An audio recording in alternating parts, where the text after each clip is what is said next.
Hello दोस्तों। आज हम लोग बात करते हैं एक बहुत ही बर्निंग इशू जो इन्वायरमेंट से संबंधित है, इकोसिस्टम से संबंधित है। आपने अगर आज का न्यूज़पेपर देखा होगा द हिंदू, तो इसमें ये आया भी है। और ये जो है बीपीएससी, यूपीएससी, प्री मेंस, कोई भी स्टेट सर्विसेज के लिए बहुत इम्पॉर्टेंट है। क्योंकि आपको पता है कि अभी जो है इको सिस्टम और इकोलॉजिकल जो डिग्रेडेशन हो रहा है, ये सरकार का मुख्य इशू है। पूरे वर्ल्ड का इस पे कंसर्न है कि किस प्रकार इसको ठीक किया जाए, ताकि जो आने वाला भविष्य है, सस्टेनेबल जो डेवलपमेंट की बात करते हैं, उसको अचीव किया जाए। तो हम लोग देखते हैं Banni grassland and its concern. Banni grassland जो है आपका, उससे पहले हम लोग जान लेते हैं कि ग्रासलैंड क्या होता है। देखिए, ग्रासलैंड जो होता है, आपने पढ़ा होगा विभिन्न प्रकार का ग्रासलैंड है।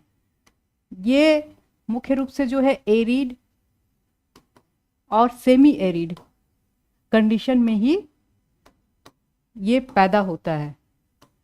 ऐसा क्यों है? क्योंकि इनको कम वर्षा चाहिए होती है, तो इसके कारण जो है ग्रासलैंड जो है वहाँ ज़्यादा होता है। जो इस कंडीशन में भारी मतलब अधिकांश जो है ना आपका पाया जाए। जैसे आप देखेंगे सवाना ग्रासलैंड पढ़ा होगा, प्रेरी पढ़ा होगा, और उसके बाद पैम्पास पढ़ा होगा। तो वर्ल्ड के ढेर सारे ग्रासलैंड हैं जिसका आपने इकोसिस्टम पढ़ा होगा। तो ये देखिएगा कि पूरे वर्ल्ड में जो ग्रासलैंड है, ये महत्वपूर्ण इकोसिस्टम का काम करता है। तो अगर हम भारत के संदर्भ में देखें, तो भारत में जो ग्रासलैंड है, ये हम लोग जो बात कर रहे हैं, ये मुख्य रूप से गुजरात के कच्छ में स्थित बन्नी ग्रासलैंड की बात कर रहे हैं। और इससे संबंधित क्या कंसर्न हुआ है अभी ये देखते हैं। तो देखिए, पूरे इंडिया का जो टोटल हमारा जो क्षेत्रफल है 32.8 लाख स्क्वायर किलोमीटर। हाँ, इसमें जो है आप देखेंगे कि 8 लाख स्क्वायर किलोमीटर जो है आपका ये ग्रासलैंड का है। लगभग 24% जो है हमारे यहाँ जो टोटल हमारा जो कहते हैं वेजिटेशन का जो कंसंट्रेशन है, उसका 24% जो है ग्रासलैंड का है। और यहाँ पे अगर आप देखेंगे कि कच्छ एरिया में जो बन्नी ग्रासलैंड की हम बात कर रहे हैं, ये लगभग 38,000 स्क्वायर फीट में, ये स्क्वायर किलोमीटर में ये फैला हुआ था। और ये अब घट के हो गया 26,000 स्क्वायर। तो आप ये सोचिए कि ये जो है बहुत तेजी से जो है ये मतलब घट रहा है। तो ये कहीं ना कहीं इन्वायरमेंट के लिए बहुत कंसर्न का विषय है।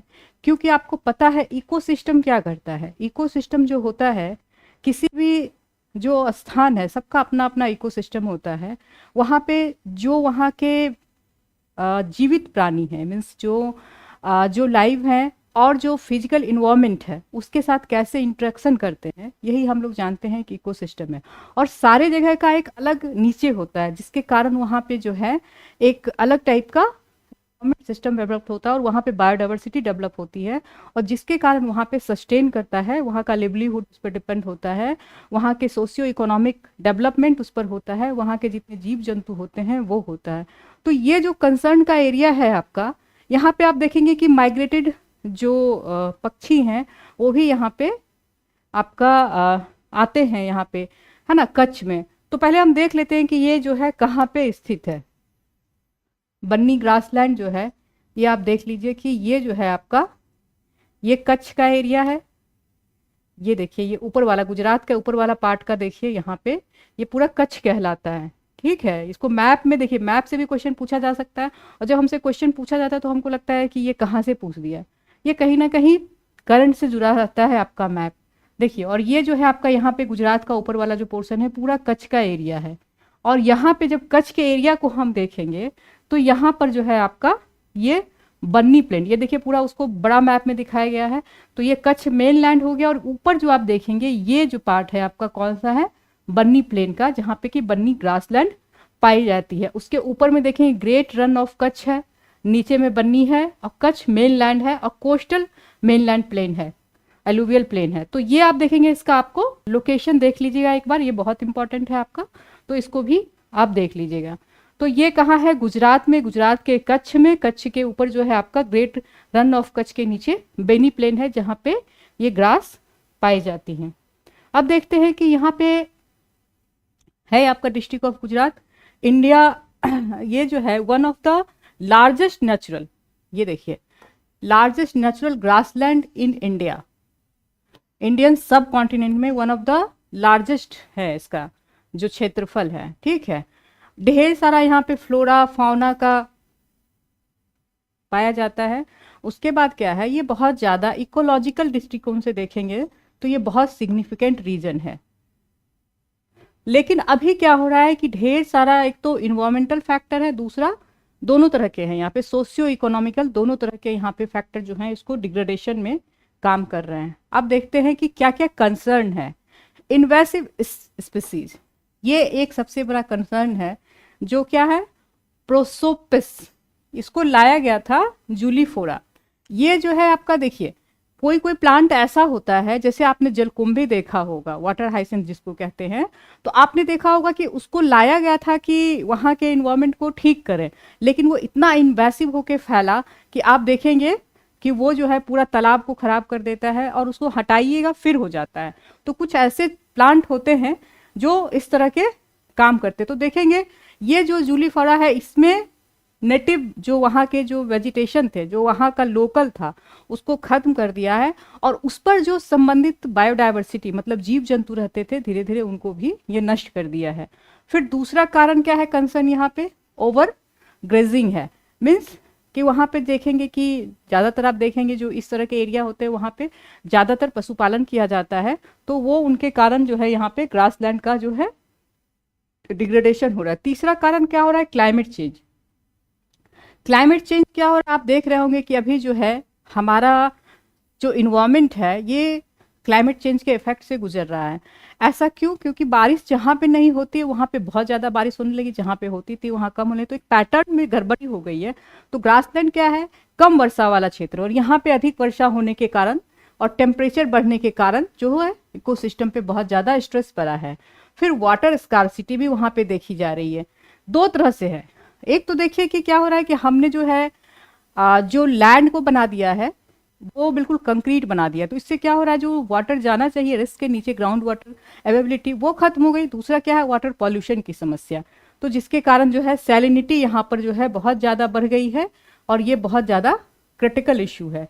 फिर लैंड यूज पैटर्न, अब क्या हो रहा है कि जो मैन मेड जैसे घर है, जैसे बड़े बड़े मॉल खोले जा रहे हैं, जैसे रोड्स बनाए जा रहे हैं, इससे क्या हो रहा है, वहाँ पे जो एक नेचुरल इन्वायरमेंट था वो धीरे धीरे खत्म हो रहा है। तब ये देखिए कि ये जो हमने बताया था कि इन्वेसिव स्पीसीज था, इसको लाया गया था प्रिवेंट करने के लिए, जो वहाँ पे डेजर्टिफिकेशन की समस्या, मतलब डेजर्ट जो है धीरे धीरे जब अपने आप को फैलता है वो, तो उसको डेजर्टिफिकेशन कहते हैं। मतलब एरिया में जैसे यहाँ पे डेजर्ट है, धीरे धीरे क्या होता है, ये फैलता है। तो इसको क्या किया गया था,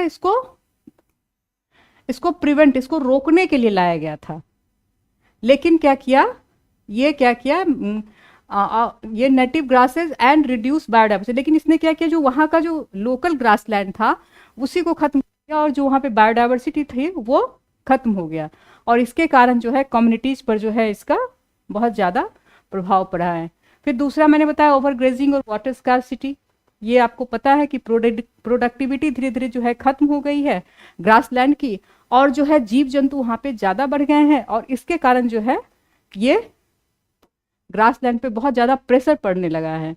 फिर वाटर स्कार्सिटी तो बहुत बड़ी समस्या है, जो ग्राउंड वाटर है वो खत्म होते रहा है, और धीरे धीरे क्या है कि डिप्लेशन के कारण जो है वहाँ पे सैलिनिटी की समस्या, मतलब क्षारीयता की समस्या, सॉइल जो है धीरे धीरे वहाँ पे सलाइन हो रहा है, ये एक समस्या है आपका।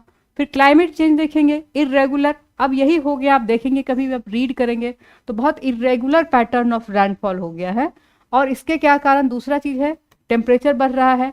फिर ये जो है ग्रासलैंड और इकोसिस्टम को प्रभावित कर रहा है।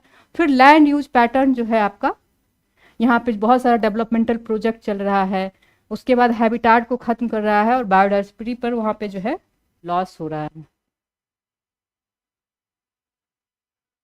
सोशियो इकोनॉमिक चेंज, देखिए ये जो है जो ग्रासलैंड है वहाँ पे बहुत सारे, वहाँ पे सोशियो इकोनॉमिक लोग जो रहते हैं, मेनली जो पेस्टरल हैं वहाँ पे, तो ये क्या कर रहा है कि ये रिसोर्स तक एक्सेस नहीं हो पा रहा है, उसके बाद इंफ्रास्ट्रक्चर वहाँ पे बहुत ज़्यादा डेवलप नहीं हो पाया है, और वहाँ के लोग जो उस पर डिपेंड है उनके लिए कोई अल्टरनेटिव रिसोर्स नहीं है, मतलब सोर्सेज नहीं है लिवलीहुड का, वो पूरी तरह से वहाँ पे डिपेंड है, ट्रेडिशनली वो डिपेंड है। तो इसके कारण क्या हो रहा है, कहीं ना कहीं जो है वहाँ के लोगों पर भी ये समस्या देखने को मिल रही है। लाइफ स्टाइल और इकोनॉमिक जो स्टेबिलिटी है वो उनका बहुत ज़्यादा प्रभावित हो रहा है इसके कारण। तब देखिए आप क्या कर सकते हैं, कंजर्वेशन। तो आपको हर जगह आप देखेंगे कि इस तरह की समस्या अगर हो रही है इकोसिस्टम की, तो वहाँ लोकल लेवल पे जो अगर हमने क्या किया, ये दो चार चीज़ें जो है हर जगह आपके आंसर में काम आता है कि अगर हमने कम्युनिटी बेस्ड कंजर्वेशन, ऐसा होता है कि वहाँ के लोग वहाँ के इकोसिस्टम से बहुत अच्छे से परिचित होते हैं, उनको ये पता होता है कि वहाँ का जो ग्रासलैंड है वो किस तरह से वर्क कर रहा है, यहाँ पे स्पीसीज किस तरह के हैं। तो अगर हमने प्लानिंग की वहाँ के लिए कंजर्वेशन के लिए, तो वहाँ के लोगों को जो है हम उसको शामिल करें, और सस्टेनेबल ग्रासलैंड तभी सस्टेनेबल हो पाएगा, उसका मैनेजमेंट का शुरू करें। इसके बाद ये जो आपका जो जीव है, मतलब प्रोसोपिस जूलीफोरा जो है, इसको मैनेजमेंट ज़रूरी है, क्योंकि ये बहुत इराडिकेट कर दिया है, वहाँ के जो तेज़ी से फैल गया है और वहाँ के सिस्टम को ख़राब कर दिया है। तो इसको ख़त्म करने के लिए प्लान होना चाहिए, फिर वाटर कंजर्वेशन कराना चाहिए, फिर अल्टरनेटिव सोर्स ऑफ वाटर का कोई ना कोई वहाँ उपाय देखना चाहिए, फिर पॉलिसी इंटरवेंशन से क्या होगा, जो ग्रेजिंग पैटर्न है या फिर जो वहाँ पे जो निर्माण कार्य हो रहे हैं, कंस्ट्रक्शन वर्क हो रहे हैं, उसको ठीक किया जा सकता है।